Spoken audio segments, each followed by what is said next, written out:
Good day and welcome to the Dev Report. This is the monthly update for the turn-based grand strategy game Sunset of Lievnos. This is episode 18 and we'll be talking about the progress that we've made in the game over the summer of 2018. My name is Tyson Villeneuve. I'm the programmer for Sunset of Lievnos and I'm here with my team. I'm Erica and I do all the artwork. Justin, programmer 1. Kelsey, programmer 2. All right, so now that we've done this, 10 times to get here? We're a little rusty because we've been away for, we haven't done a podcast in a few months, so that's why this is summer of 2018, not just a specific month. But the summer was kind of hectic in many ways, but we're just going to jump into some updates about what's gone on and where we're headed next. So one of the biggest things that happened to me over the summer was I got a new job. So I was in IT. And now I've moved to, at Red Deer College, and now I've moved to the animation and visual effects department, where I am doing two roles. One is technical support for the classroom and the computer lab, and also support for the classes themselves. So the plus side about this whole thing is that I'll be able to spend more time doing art-related things, and also learning technologies related to animation, including 3D animation, texturing, modeling, rigging, and even some 2D animation stuff. So one of the things that I'm doing right now is learning a utility called Spine 2D. If you don't know what that is, it's basically 2D. It allows you to do 2D animation and rigging and mesh deformations and stuff like that. So I'm going to try and leverage it a little bit for our game. Our game doesn't really lend itself super well to animation, which is kind of why we chose the game in the first place, but I think we can do some really cool things here and there. Maybe some like menu things and so like the title screen and Yeah, because we've seen a lot. I mean, it's kind of a trend right now for two-dimensional images to be slightly animated. Yeah, exactly. So I think we're definitely going to want to do some of that. Yeah, so I'm thinking things like we can probably decorate up our user interface and stuff, Yeah. like having like little birds landing on it and Yeah, flying right, away, yeah. and just stuff like that to liven it up, because it is very static to look at. So like blowing leaves, like Right, different something, things like yeah. that it's not like a guy running across the screen or Dust whatever, particles. but yeah, Yeah. particulates. Yeah, Stuff like that. So we've already kind of started with that too, because we decided that we're going to test this out a bit with a new intro to our podcast. So we'll see how that goes. Yeah, so that'll be kind of one of the first tests that we're doing, and so it won't be on this one because we're not done it, but hopefully the next one. So should be cool. So Erica's going to be doing some art. I'll be doing kind of the manipulation and the animation part, and then Justin's going to be putting it together, compositing it in Fusion. So it'll be kind of a team effort, except for Kelsey. Oh, he's there cheering us on though. So the moral support that we need. Except for Kelsey. Poor Kelsey. No, he's got his plate filled with other things. So that's cool. So let's talk about the game for a little bit here. So the next thing on my list is the content creation tool, which is the theme of 2018. Yes. And part of 2017. The giant project that won't end.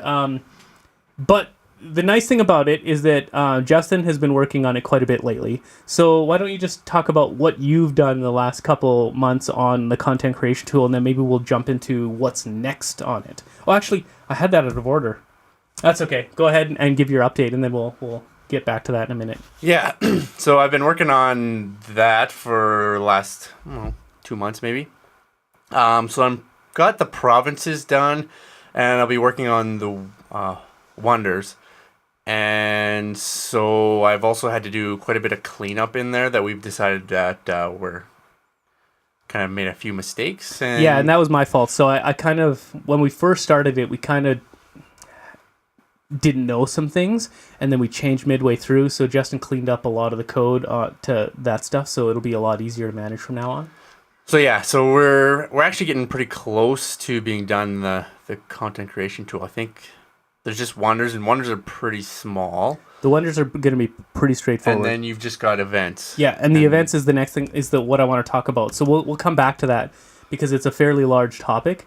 But so beyond that, on my end, I was working on contracting work and stuff like that. But I'm going to be returning to the game now, probably in the next week or so, and hammering out more of the content creation tool, which I'm hoping is going to finish up fairly soon. The only thing is the event system is, well, you know what? Let's just go into that part then, and then we can talk about this at the end. So the event system is the one of the biggest components of this game. So when I say events, there's kind of two parts of it, and this gets confusing internally, and we might need to figure out a way to differentiate. So there's like literal events, which is like, you know, a snowstorm hit your thing, or there was flooding, or, you know, like actual types of monthly events that happen game-wise. But there's also, like, when I talk about events, it's like the entire overall system, which includes pretty much anything story-related, anything that we can create in the content creation tool for developing our story, for random events, for finding things, finding officers. All of that stuff is covered in the event system. It's very flexible, and it's going to allow us to do a lot of really cool things. And it's also going to allow, when we release the tool, for people to do a lot of really cool things, likely in ways that we had not even thought about. So it's really a building block system. And so the cool thing about building block systems is that they're very flexible, flexible and versatile. But the downside is that they're also quite complex. So we have a pretty good idea design-wise what we want to do, but we haven't sat down and talked about technically how we're going to do it. So that's what we're faced with next. The content creation tool is going to look at those technical aspects, which could get a little bit dicey, but I mean, obviously we'll get through it. But yeah, so that's kind of the next big thing. But along with that, on the design side, comes a lot of design and gameplay related things. Yeah, that's definitely one of the things probably coming up pretty quick here, but also 2019, because that's going to be coming up quick too. We're really having to solidify our sort of creative choices for the game, and that includes which characters we're putting in the game, how much of our story from our prequel we're including in the game, and then of course and you've done that a lot in the summer. I've been working on that a lot, and then obviously we have to come up with new elements that are strictly for the game as well. Yeah. So there's going to be a lot of work that's going to be done on that, because the closer we get to the technical and the physical build of the game being done, the more we're going to have to start inputting these things. So yeah, for sure. Yeah. And that does point out too, in general, like we had done quite a bit of design, but every time we talk about design, we're like, oh, we didn't do enough, and still we're finding we didn't do enough. Yeah. And there's creative elements that come out of that are really important to the game itself, like to the physical build of it. Yeah, so and we were just, before the podcast started, we were talking about this, like, we were like, we need to come up with a list of events so you can draw them. Yes. But we can't come up with that list of events because they impact the games so heavily. So like a flood or something, right? Like they only happen on coastal cities. So we need to make sure that all of our province have the right kind of events, but what is the right kind of events? So like the example I gave was a mountain province. Well, the idea behind a mountain province is that has high protection. So do you have events that like tamper with protection, thereby negating its benefit, or you know what I mean? Like, or do you all these events are, so I guess we won't even know until we play the game. Yeah, and I think that's probably one of the things we kind of decided to do is to just pick sort of a base group of events that we can work with, and then see how they work, and then we'll expand it from there. Yeah. So the interesting thing about this whole thing was, because one of the things that I've learned from this whole thing is that we didn't design enough. Yeah. And so the next project will be a different beast entirely, but there are still things that you cannot design. Yeah. Like these kind of things. We cannot come up with a full list of events. If there's anything that we've learned from this project, is that we don't know things until they happen. Yeah. So we can't predict, we can't plan for them until we actually do them. So I mean, I wonder how much of this is actually just normal. I wonder how much of it is design as far as you can go, realize that you need more, design more, realize that you're still insufficient, design more, or not even insufficient. That's not really even the right term. It's, design until you can't know more, and then develop until you come up with more questions that need answering, then do more design. That maybe sounds realistic. Yeah. Yeah, that kind of lends itself to being more agile, which, Yeah. because the thing is, we've had some ideas that we've wanted to do, and then we get in there, and then we completely change our mind anyways. Right. And then the stuff we've designed already, we don't want to do that in the game anymore. So the design changes. So I mean, okay, so this actually lends right into the next topic I wanted to talk about, which was project management and how we're handling that now. And I think we're making a big step forward in things that we probably should have done earlier on. Do you want to talk about kind of the tool that we were looking at now? Yeah. So we've been trying to pick one for the last several months that works and that is free. So I think we were trying to do Orange Scrum, but it was a lot of configuration, didn't work. We had some configuration problem. We had our own server for it, and just there was problems with it. We couldn't get it, and support couldn't help us. And so we kind of gave up on that one. Yeah, it was costing us a lot of time that we just didn't want to spend. Then we went to, was it Freed Camp? Freed Camp, yeah. Which would have worked, but then at my job we use, it's actually called Azure DevOps now. And I found out that it was free for teams under 5. And it's super powerful. It does all the task management that we like. We can manage our sprints. We can do queries so we can see what we've done since our last meeting, assign different tasks, create little wiki pages, and we can actually host all our code in there as well. So we haven't moved over our repo, but we can do that and then tag it to certain tasks that we've assigned. And it really helps us to visualize like what's next to do. And we haven't done the sprint planning properly quite yet because we've just been using it the last 2 or 3 weeks, I think. Yeah, but even within that time, getting things on paper, getting things organized, putting things, structurally in the right place, and we have got a few. We haven't, like you said, we haven't got sprints set up quite right, but we have been using that still, and it's nice to like. I always get intimidated by looking at like a huge list of tasks, and the sprint is a nice way to say, here's our milestone, and here's only the relevant tasks that you need to complete for that milestone, and you can ignore the whole project. Like we can sit down, as a team and say, hey, here's how to get to the game, here's how to get the game done. But when it's the day-to-days, you don't need to look at the whole thing, which is awesome. Yeah. So I'm thinking like what we'll probably do is. For this sprint, Eric will probably just throw in certain art that she wants to have done at this. We'll pick an arbitrary date and time. Like I don't know if we'll do monthly sprints or something like that. But we'll see. That's going to be a work in progress. We'll see what works for us. And then because right now our sprint is mostly focused on like the content creation tool. So once that's done, then sprint 2 might be, I guess, finalizing all the UI elements that aren't quite complete. Yeah, we're going to take a good hard look at that stuff too. Like, so on the UI topic, like I've been doing a little bit of logo design and stuff, and it's interesting that like I know what to do when it comes to logo design, but the UI design, like for some reason that just didn't put 2 and 2 together.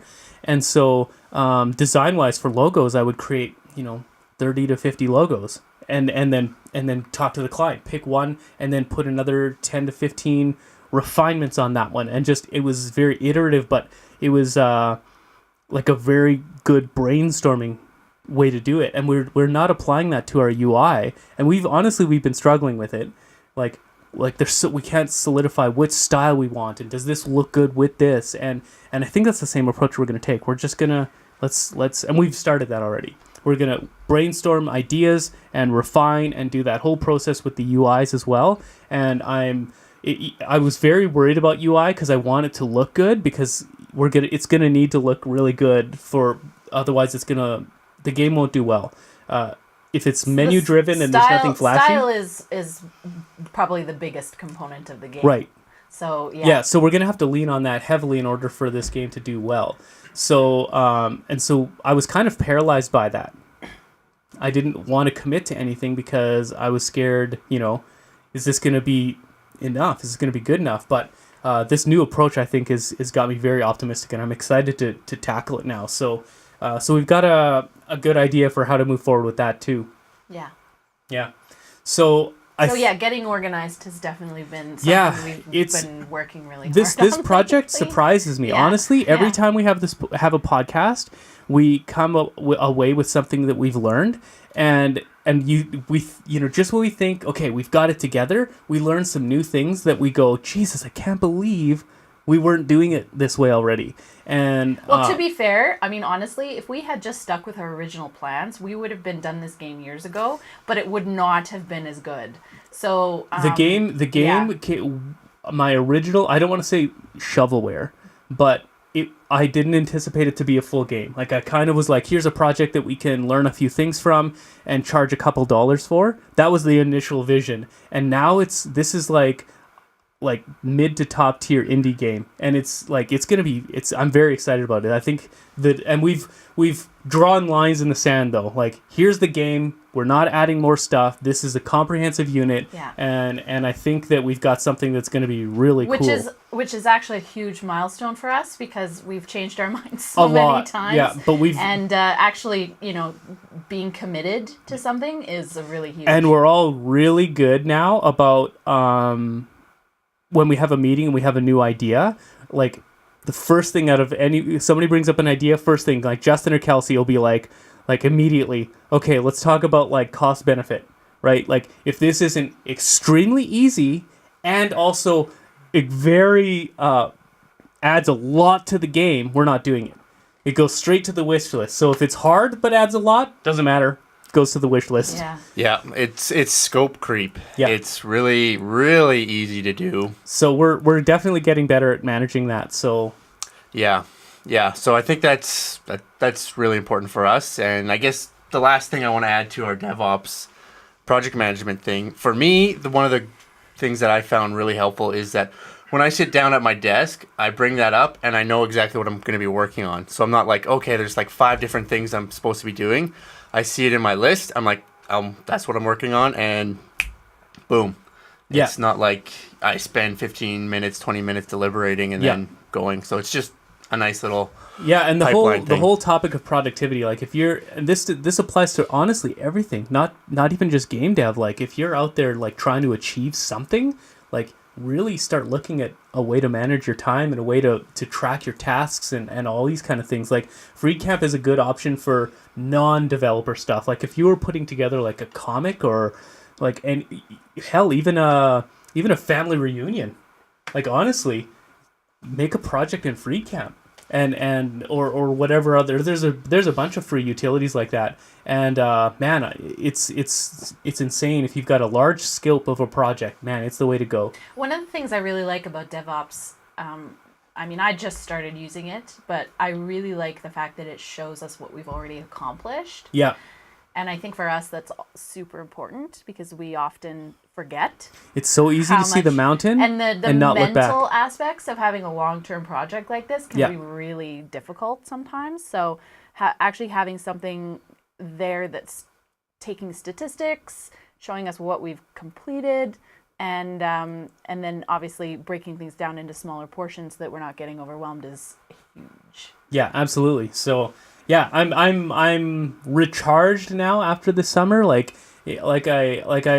feel like I got burnt out a little bit, not necessarily from the game, just with things in life, but certainly the game was taking its toll a little bit. But but I'm very excited to get back to it now, and I'm learning some new skills, and certainly Justin as well. He's been in his job for what time? 4 months, 4 or 5 months, something like that. And your job now is full-time programming. Yeah, it's all web development, but I'm learning a lot of programming. We're doing C#.